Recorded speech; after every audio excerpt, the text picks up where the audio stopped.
Дизайнер — это решатель проблем. Дизайнер не может сказать «я так вижу». Это неправильно. Сегодня я работаю за скетчем, буквально пару часов, и я умею работать за фигмой.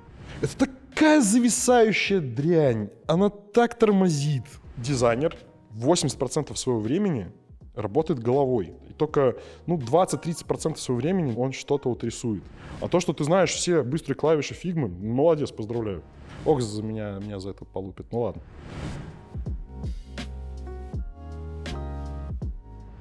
Всем привет! Меня зовут Алекс Фадеев, и я преподаю UX UI дизайн в IT-академии.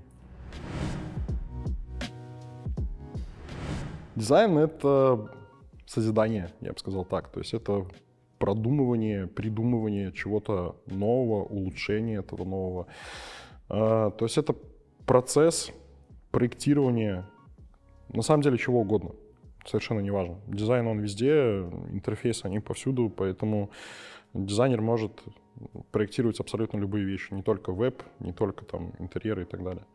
Поэтому для меня дизайн — это вот именно процесс созидания, проектирования. Вот как-то так. Во-первых, он должен быть умный. Вообще, на самом деле, смех смехом, но дизайнер, эрудиция у дизайнера — это очень важная вещь, на самом деле. То есть, когда ты начинаешь работать над каким-то проектом, ты в любом случае должен в него погружаться. И это может быть абсолютно разная тематика, там, начиная от унитазов, заканчивая космическими аппаратами. И тебе нужно разбираться в этой теме. Поэтому эрудиция — это очень важно. И если дизайнер не любопытен, если он не хочет исследовать, если у него это, скажем так, не в крови, то быть дизайнером хорошим сложно в этом случае. Плюс к этому я бы сказал, что еще умение, навык хорошо, быстро обучаться. То есть это то, чему можно научиться, это просто нужно тренировать свой мозг. Но специфика дизайна предполагает, что ты все время чему-то учишься, а значит, это нужно делать быстро. Никто не будет ждать, пока ты там месяц посидишь, поизучаешь чего-то. Тут на самом деле даже, я бы, может, сказал, не совсем правильно говорить UX, UI дизайнера. В принципе, чем занимается хороший дизайнер? Он проектирует. В его задачах не только просто сделать, скажем так, красивую картинку. Его основная задача — это сделать работающий сервис, притом работающий не только для пользователя, то есть чтобы не только пользователь успешно решал свою задачу, которая перед ним стоит, но чтобы и бизнес зарабатывал деньги с помощью этого дизайна, и чтобы при этом команда, которая разрабатывает этот проект, она тоже его сделала так, как задумано. То есть я, в принципе, всегда говорю о том, что дизайнер находится на стыке трех областей. То есть это бизнес, пользователи и технические ограничения, и ему нужно учитывать все. Он связующее звено. И он занимается непосредственно проектированием какого-то продукта. Хотя, возможно, я это говорю, потому что я уже продуктовый дизайнер. Да? То есть, конечно, есть разные специальности, и какие-то дизайнеры там просто делают красивые картинки, а у них нет просто других задач. Это тоже нормально. На самом деле специальностей дизайна вообще огромное количество, и их там сотни.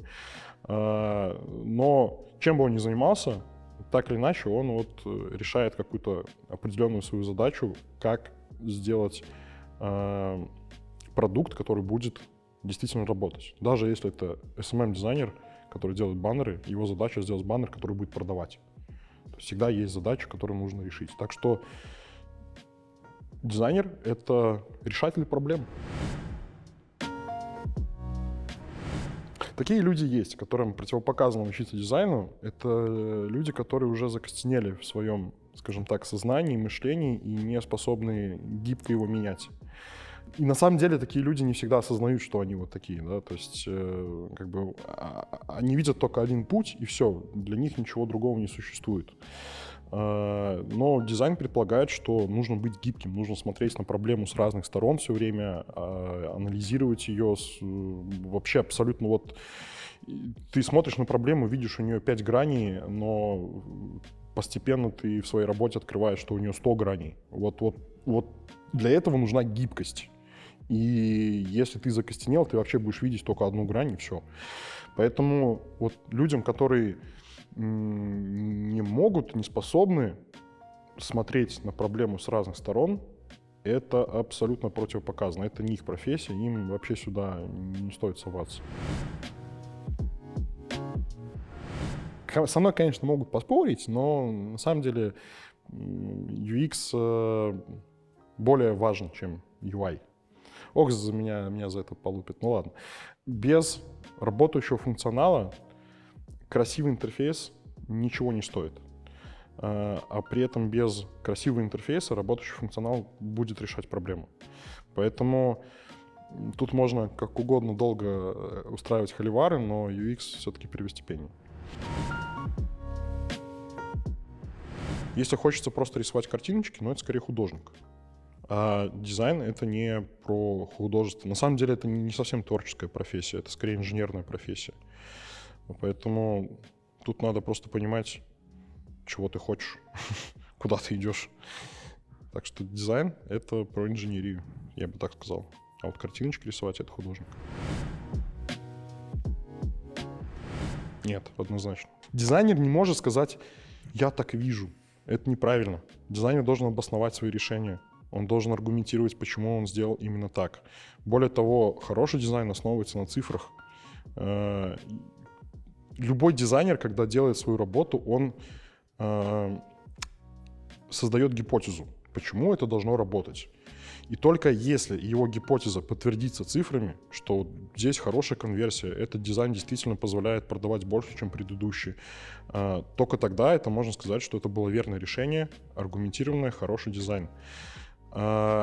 Если дизайнер говорит, что я так чувствую, я так вижу, скорее всего, он просто сам не понимает, чего он делает.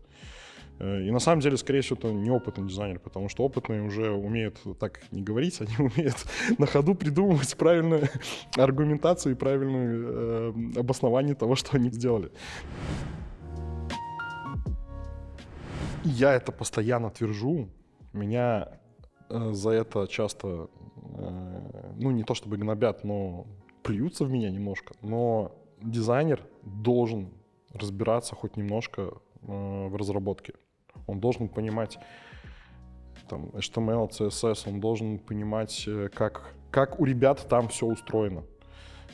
Чтобы, во-первых, говорить с ними на одном языке, чтобы когда дизайнер подходит даже просто банальному верстальщику, и тот терминологией не взорвал его мозг, заканчивать тем, чтобы когда к дизайнеру приходит программист и говорит, что вот есть такая-то проблема, дизайнер понял, о чем речь, а не сидел и глазками луп-луп.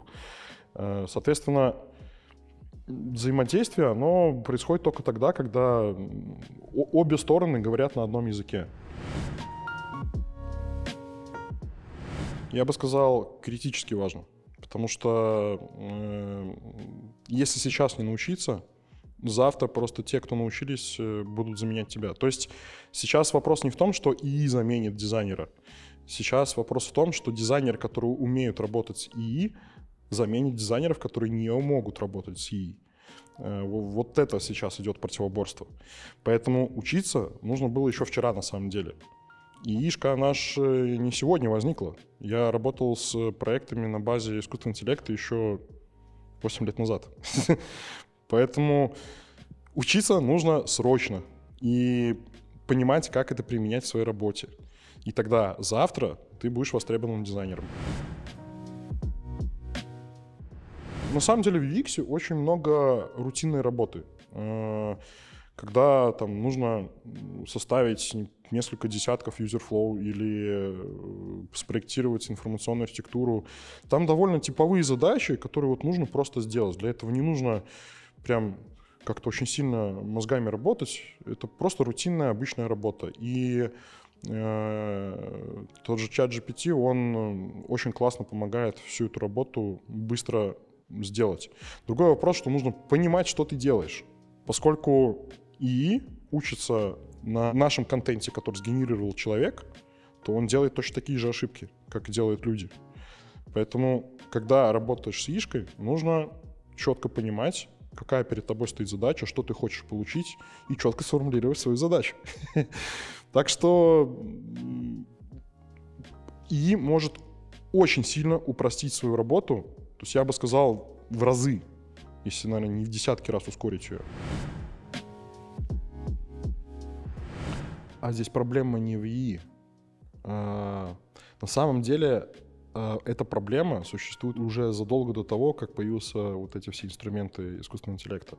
Эта проблема появилась, когда появился Bootstrap. Когда появилась тема с 12 колонками и прочим, все лендинги стали как один, ну, все сайты, они стали типовыми. Потому что дизайнеры бездумно применяют Bootstrap, они применяют эти 12-колоночную систему там, где она вообще в принципе не нужна. И в итоге у всех все одинаково. Тут даже ей не нужно. Если ты не способен придумывать что-то новое, ну как новое, на самом деле тут не то чтобы новое, просто совмещать какие-то элементы в разных их вариациях и просто делаешь типовые вещи, то, конечно, ну, ты далек от творчества, ты ничего нового не придумываешь. Именно поэтому, кстати, я своим дизайнерам, когда они делают лендинги, ну, своим ученикам, я им запрещаю вообще, в принципе, использовать 12-колоночную сетку, потому что она просто убивает в них всякое стремление к творчеству. Вот они они больше задумываются о том, как расставлять блоки по колонкам, чем о том, как сделать это прикольно, интересно, захватывающе. Так что проблема не в ИИ, проблема в голове человека, и она всегда там будет оставаться. Тут нет четкого ответа «надо», «не надо». Это зависит от проекта. Если делается какой-то проект, который вот должен быть в потоке, то, конечно, ну, там желательно быть в тренде. Это, ну, само собой подразумевающееся. Но когда ты делаешь какой-то проект, там, не знаю, допустим, внутренний сервис, то какие тренды? Там вообще тренды противопоказаны. Иначе, ну, сервис делается на долгие годы вперед. Сегодня эти тренды работают, завтра они уже не работают. Тренды меняются быстрее, чем вот лично я их успеваю изучать. Вот серьезно, это просто какой-то поток сознания в дизайне происходит. Поэтому тут все зависит от проекта. Где-то надо, где-то нет. Да, просто не для всех проектов это применимо. Есть проекты, где геймификация, ну, просто в принципе не нужна. Опять же, все зависит от проекта, все зависит от задачи. Но в большинстве случаев, да, геймификация, ну как в большинстве B2C, да, для клиентских проектов геймификация хорошо работает. То есть геймификация — это же не обязательно там ачивки выдавать, какие-то там картиночки классненькие и все такое. То есть геймификация часто работает просто в каких-то мелочах.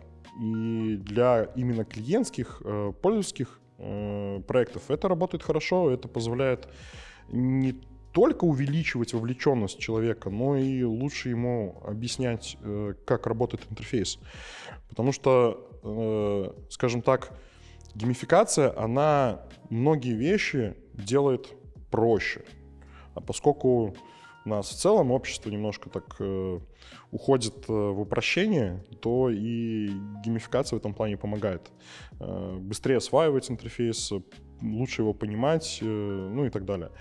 В то же время вот в B2B проектах практически, ну то есть бизнес-то-бизнес, практически никогда не используется геймификация, она там во многом даже противопоказана, поскольку, ну, это лишнее. Во-первых, никто за это не заплатит, а в целом любая кнопочка в B2B проектах — это кем-то оплаченная кнопочка, а во-вторых, как правило, просто она мешает работать там какому-нибудь менеджеру, еще чего-то. Ему не до этого, ему нужно быстро заявку сделать, а не там с ачивками играться. Вообще на изи, на самом деле. На самом деле не так уж и на изи, потому что я сам сделал это в свое время только с 3-го раза. Но я знаю очень верный метод того, как быстро начать фрилансить. Это поставить себя заведомо в ситуацию, когда очень хочется есть. И других способов нету. Очень быстро начинаешь правильно общаться с клиентами, очень быстро изучаешь новый язык для себя, очень быстро начинаешь делать хороший дизайн и бороться за хорошие отзывы. То есть на фрилансе всегда есть работа, абсолютно. Другой вопрос, что нужно понимать, куда ты суешься. Это нестабильность, это очень долгая работа над, скажем так, собственной репутацией. Но да, это дает свободу и прочее. То есть фриланс всегда можно найти. Другое дело, готов ли ты к этому. Потому что первые 2 раза, когда я пробовал стать фрилансером,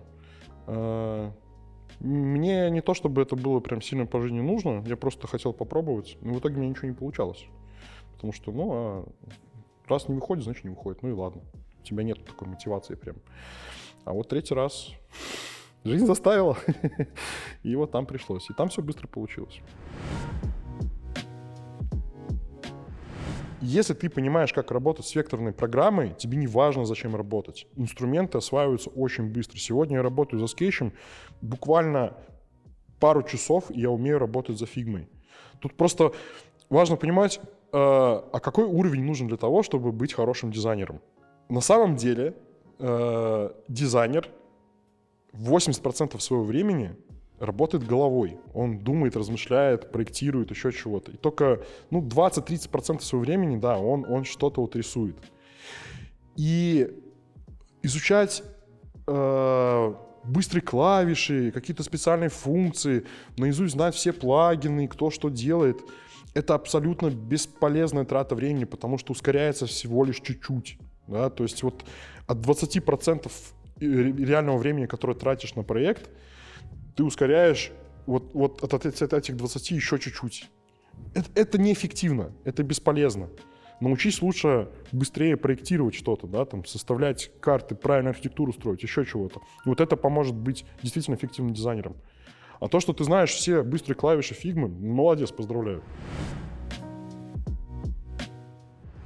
Опасный вопрос. Я могу сразу сказать, что да, сейчас на рынке нужно изучать фигму. Я ненавижу за это фигму. Потому что фигма она одновременно и хороший, и плохой инструмент. И плюс к этому нужно изучать, в принципе, любой векторный редактор. С фотографиями уже, в принципе, особо не нужно так сильно запариваться. То есть всегда можно найти какой-нибудь сток, либо там с той же нейронкой что-нибудь сгенерировать. Но вектор нужно понимать очень хорошо. По сути, Figma — это тот же самый векторный редактор, просто со спецификой для интерфейсов. Вот буквально 3 года назад Figma была наравне со скетчем тем же. И скетч лучше. Он реально лучше работает. Но по какой-то непонятной мне причине вдруг стало важным работать в коллаборации.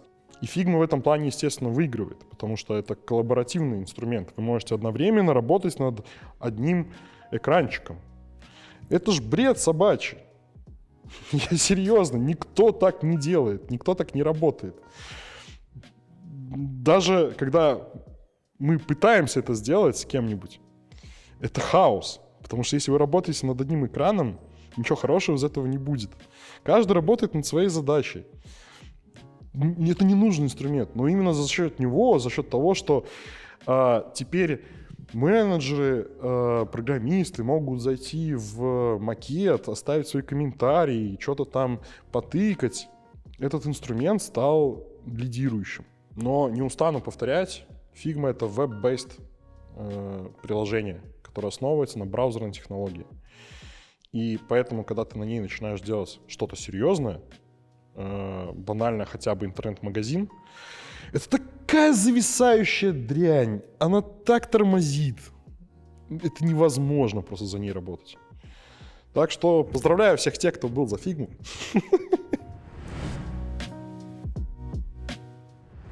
Не упоминай его в суе. На самом деле, в целом, Corel не то чтобы сильно плохой инструмент, он просто плох тем, что они идут по совершенно другому паттерну базовых функций. Я могу привести банальный пример, как это вот работает у меня сейчас. Вот есть Figma, и, например, чтобы увеличить, уменьшить, мне нужно зажать Command, да, и колесиком покрутить на мышке. И это увеличение-уменьшение. Есть Affinity пакет, который по какой-то неясной мне причине сделали на то же самое сочетание не увеличение и уменьшение, как это делают все подряд, а поворот поля по оси. И каждый раз, когда ты что-то делаешь, ты такой переключаешься на другой проект, ты на автомате делаешь ту же самую функцию, это поворачивается, и тут произносится как обычно, вот эта вот рядовая функция пип, вернее, рядовая фраза вот эта вот выругаться, потому что, ну, елки-палки, опять. То есть просто нарабатывается привычка. И Coral в этом плане, вот он точно такой же. То есть столько лет они существуют, и могли давно уже все вот эти клавиши сделать одинаковыми, но они этого не делают. Если бы они это сделали, им бы успешно, нормально пользовались. Но Coral остается верен себе. В целом, на текущий момент это нормальный инструмент, они уже более-менее развились. Но, тем не менее, вот они вот так себя ведут. А так, Coral просто применяется в основном полиграфистами, потому что полиграфические устройства, там плоттеры, станки всякие печатные и так далее, они заточены под Coral. Они хорошо понимают этот формат.